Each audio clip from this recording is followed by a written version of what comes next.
जय हिंद दोस्तों, मैं रणबीर सिंह स्वागत करता हूं एक बार फिर से आप सभी का आपके परिवार मैथ एंड जीएस क्लासेस में। तो दोस्तों आज हम लोग बात करने वाले हैं और हम लोग देख रहे हैं जीएस टेस्ट कह लीजिए या प्रैक्टिस सेट कह लीजिए, और जो डिफेंस से है, ठीक है, पुलिस से संबंधित है, यानी कि Delhi police, UPP, UPSI, SSC, jail board और जो भी आगामी परीक्षा है सबके लिए महत्वपूर्ण रहने वाले हैं, चाहे वो रेलवे हो, एनटीपीसी हो। फिलहाल ये है और आपका पुलिस के लिए, ठीक है, सेट। तो फिलहाल जीएस सब में आते हैं आमतौर पे, कोई दिक्कत नहीं है। तो आप किसी भी एग्जाम की प्रिपरेशन करते हैं या कर रहे हैं तो आपके लिए ये वीडियो महत्वपूर्ण रहने वाला है। तो प्लीज़ वीडियो को एंड तक देखिए और वीडियो शुरू करें उससे पहले यदि आप चैनल पर नए हैं तो आपसे रिक्वेस्ट है कि आप चैनल को सब्सक्राइब कर लीजिए, साथ साथ नोटिफिकेशन बेल को ऑन कर लीजिए, जिससे मिस सके। और सबसे पहले दोस्तों के साथ शेयर करना बिल्कुल ना भूलें। चलिए शुरू करते हैं, लाइक करिए प्यारा सा वीडियो को। और ये आपका प्रश्न था पिछले सेशन का, नवे सेट का, कि मानस पशु विहार किस राज्य में स्थित है? राजस्थान, असम, झारखंड, छत्तीसगढ़। तो मानस पशु विहार कहाँ पे स्थित है? वो असम में, ठीक है। काजीरंगा, मानस, ठीक है। फिलहाल ज्यादा बात नहीं करेंगे, बस ये है कि मानस पशु विहार आपका बहुत ज्यादा फेमस है, ठीक है। कहाँ पर है? असम में। चलिए, ये पूर्वी भारत का राज्य है। निम्नलिखित में से कौन सा एक मृदा अपरदन का कारण नहीं है? कौन सा ऐसा है जो मृदा अपरदन का कारण नहीं है? अपवाहन, वनोन्मूलन, अपक्षय, अधिक चराई। तो इनमें से ऐसा कौन सा है जो क्या है, मृदा अपरदन का कारण नहीं है? तो देखिए, अपक्षय जो है मृदा अपरदन नहीं होता, वो मिट्टी को पाटता है ऐसे लाके। नदियों के जो हम गाद कहते हैं ना, गाद के माध्यम से जो आता है इकट्ठा होता है, वो अपक्षय होता है। अपवहन यानी कि प्रवाह होता है, कटता है, कटाई, मिट्टी कटान हो जाती है। वनोन्मूलन, वन को काटा जा रहा है। चराई, देखिए जब जानवर वगैरह जो भी होता है चराते हैं तो भी वहां से मृदा अपरदन होता है। तो करेक्ट आंसर सी होगा, ग। डिगो गार्मिया द्वीप किस महासागर में है? ये देखिए क्वेश्चन कितना बेहतर है कि नहीं? तो वो किसी भी एग्जाम में पूछा जा सकता है। तो प्रशांत महासागर, हिंद महासागर, अंध अटलांटिक महासागर, उत्तरी ध्रुव महासागर। तो किसमें? डिगो गार्मिया द्वीप है। ये देखिए ऐसे ऐसे द्वीपों के नाम भी पूछता है। तो डिगो, सॉरी गार्सिया होना चाहिए, गार्मिया नहीं है, गार्सिया होना चाहिए, ठीक है।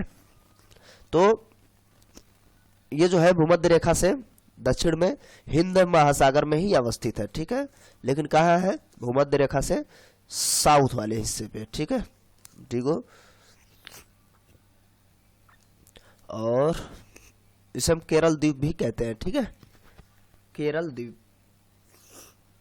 आगे, भिन्न भिन्न तारों के भिन्न भिन्न रंग निम्नलिखित में से किसकी विविधता के कारण होते हैं? तापमान के, दाब के, घनत्व के, विकिरण के। देखिए कितना कॉन्सेप्चुअल क्वेश्चन है, इसको आप हल्के में ले नहीं सकते हैं। तो किसी भी तारे का जो रंग होता है उसके टेम्परेचर पे ही डिपेंड करता है, ठीक है। उसका ताप अधिक होगा तो ज्यादा ब्राइट दिखेगा, ठीक है, कम होगा तो वो हल्का रेड दिखेगा, जो भी है ना। जैसे ब्लैक होल में भी तो चले जाते हैं, तो ताप की वजह से ही होते हैं।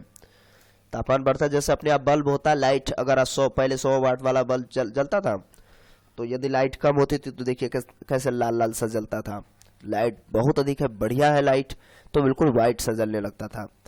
कभी कभार तो मान लीजिए ऐसी लाइट आ जाए कि एकदम से फेस ही ना हो, तब देखेंगे सिर्फ जो है फिलामेंट दिखता है, ठीक है। तो टेम्परेचर इसमें कॉन्सेप्ट बढ़िया है। आइसोगोनिक रेखाएं हैं सारे इस सेट में। इतना दमदार क्वेश्चन है कि मजा आ जाएगा, ध्यान से देखते रहिए, ठीक है। आइसोगोनिक लाइन जो है ये क्या है? ऑप्शन: समान वायुदाब रेखाएं, समान तापमान रेखाएं, समान लवणता रेखाएं, समान चुंबकीय झुकाव वाली रेखाएं। तो फिलहाल इसका जो करेक्ट आंसर होगा, समान चुंबकीय झुकाव वाली रेखाएं होती है आइसोगोनिक रेखाएं, ठीक है। तो इसे हम समदिक्पातिक रेखा भी कहते हैं, ठीक है भैया, इसको याद रख लीजिए। और करारा क्वेश्चन है, ठीक है। आमतौर पे इसमें पूर्व से पश्चिम से कुछ खींचा जाता है ना, तो जो मौसम या चक्रवाती दुनियादारी जो होती है ये इसी से पता चलता है, ठीक है। चलिए नेक्स्ट, राजाओं की घाटी अवस्थित है कहाँ पर? राजाओं की घाटी अवस्थित है कहाँ पर? ऑप्शन मिस्र, नाइजीरिया, यूनान, तुर्की। तो इसका जो करेक्ट आंसर हो जाएगा यूनान। ठीक है, करेक्ट आंसर क्या हो जाएगा? यूनान। अरे बोलू बोलू, अभी रहने दो, अभी रहने दो, खोलना मत। चलिए ठीक है, आगे चलते हम लोग। धूम कोहरा का कारण है, धूम कोहरा का कारण है। तो ओजोन परत की क्षीणता, वायुमंडल में उच्च आर्द्रता का होना, वायुमंडल की कार्बन डाइऑक्साइड तीव्र जमाव, और वायुमंडल में प्रदूषण तत्वों के प्रकाश रासायनिक ऑक्सीकरण द्वारा निर्मित उत्पाद का तीव्र जमाव। तो इसका जो करेक्ट आंसर हो जाएगा वायुमंडल में प्रदूषण तत्वों के प्रकाश रासायनिक ऑक्सीकरण द्वारा निर्मित उत्पादों का तीव्र जमाव। ठीक है, तो करेक्ट आंसर यही हो जाएगा। तो ये जो है लंदन में 1952 में लगभग धूम कोहरे की वजह से लगभग 4000 लोगों की मृत्यु हो गई थी। लंदन की बात है। ठीक है, और यानी ये क्या होता है, जैसे डीजल पेट्रोल वाले जो गाड़ियां होती हैं उससे जब उसको चलाते हैं तो उसमें क्या निकलता है? नाइट्रोजन ऑक्साइड निकलता है। ठीक है, नाइट्रोजन ऑक्साइड, और साथ ही साथ आपका क्या निकलता है? Nitrogen dioxide. ठीक है, नाइट्रोजन डाइऑक्साइड, तो यानी कि ऐसे भी हम कह सकते हैं। तो ये सब निकलते हैं, और इससे क्या होता है? सूर्य के प्रकाश में जो हाइड्रोकार्बन बन जाता है ना, हाइड्रोकार्बन की क्रिया होती है, और इससे एक धूम कोहरा, यानी कि ऐसे हाइड्रोकार्बन के रिएक्शन की वजह से धूम कोहरे का निर्माण होता है, और आमतौर पे जहरीला होता है। ठीक है, तो ये बादलों की तरह ऊपर तैरने लगता है। ठीक है, और इस वजह से आपके उसमें क्या क्या हो जाते हैं, जैसे धुआं है, धूल, कार्बन, और जो लेड होता है, शीशा, शीशे के कण, ये सब इत्यादि जो है धूम कोहरे के रूप में छा जाते हैं बादलों के रूप में, और बहुत ज़्यादा हानिकारक होते हैं। चलिए आगे हम लोग चलते हैं।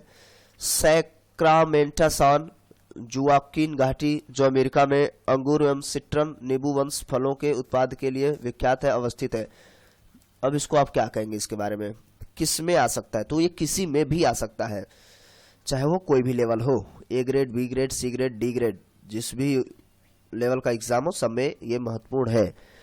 तो ये कैलिफोर्निया राज्य में अवस्थित है। करेक्ट आंसर कैलिफोर्निया हो जाएगा। सैक्रामेंटोसन जुक्वान घाटी जो है अमेरिका में अंगूर और सिट्रिस यानी कि नींबू वंश वाले सभी फलों के लिए विख्यात है, वो कैलिफोर्निया में अवस्थित है।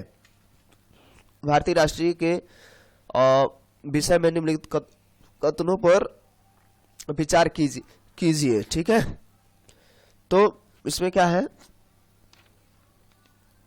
क्या विचार करना? उसे भारत का जन्मा नागरिक होना चाहिए, उसे 35 वर्ष की उम्र पूरी कर लेनी चाहिए, उसे संसद का सदस्य, भारतीय राष्ट्रीय के विषय में। भारतीय राष्ट्रीय के विषय में क्या यार, ये तो सब राष्ट्रीय, इस हिसाब से तो 35 वर्ष के हिसाब से राष्ट्रपति होना चाहिए यहाँ पे, क्योंकि विचार करना है तो ऐसे तो देखिए भारत का नागरिक होना चाहिए, ठीक है, उसे संसद का सदस्य निर्वाचित होने की योग्यता रखनी चाहिए, सब सारे के सारे तो राष्ट्रपति से संबंधित है। तो ये जो है राष्ट्रपति की योग्यताओं के बारे में बताया जा रहा है। ठीक है, तो इसमें क्या लिखा गया है?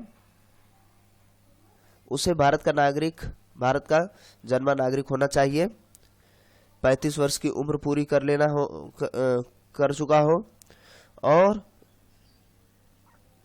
लोकसभा का जो है सदस्य निर्वाचित करने योग्य हो, भारत सरकार के या राज्य सरकार के अधीन लाभ का पद भी ना ग्रहण करता हो।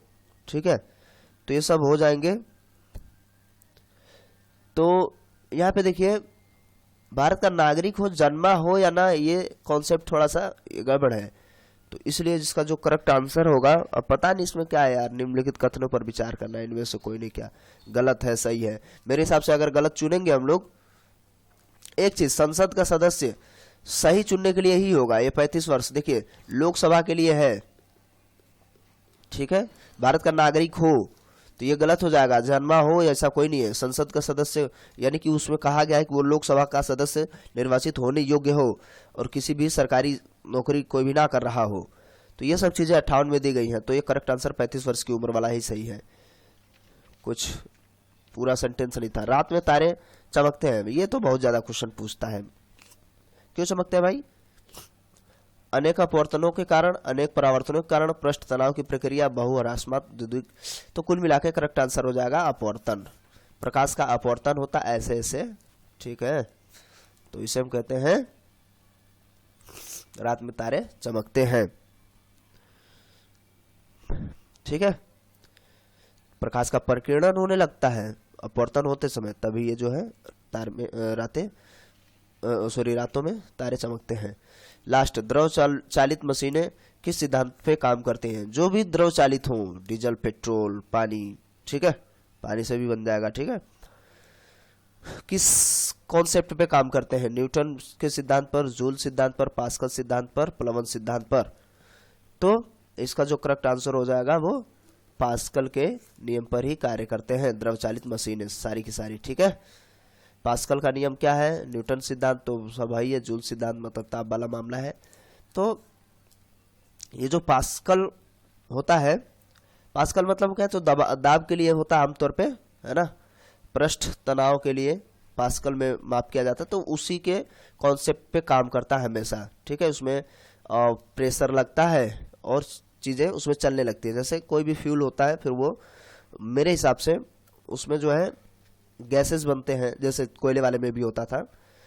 तो फिर पास्कल का ही रूल्स इसमें दाब ही लगता है आमतौर पे, ज्यादा दिमाग नहीं लगाने की जरूरत है। ये प्रश्न है आपके लिए, सौर प्रणाली की खोज किसने करी थी? गैलीलियो, जेल बेयर्ड, कोपरनिकस और केपलर। इनमें से कौन सा होगा? आप अपना करेक्ट आंसर इसमें कमेंट बॉक्स में लिखिएगा, ठीक है। तो ठीक है, इस वीडियो में बस इतना ही। कैसा लगा वीडियो कमेंट करके जरूर बताएंगे। और अभी भी आप चैनल पर सब्सक्राइब नहीं है तो प्लीज सब्सक्राइब कर लीजिए, साथ साथ नोटिफिकेशन बेल को ऑन कर लीजिए, इससे मिल सकेगा नोटिफिकेशन सबसे पहले। दोस्तों के साथ शेयर करना बिल्कुल ना भूलें। चलिए मिलते हैं अगले वीडियो में, तब तक के लिए नमस्कार, जय हिंद, जय भारत।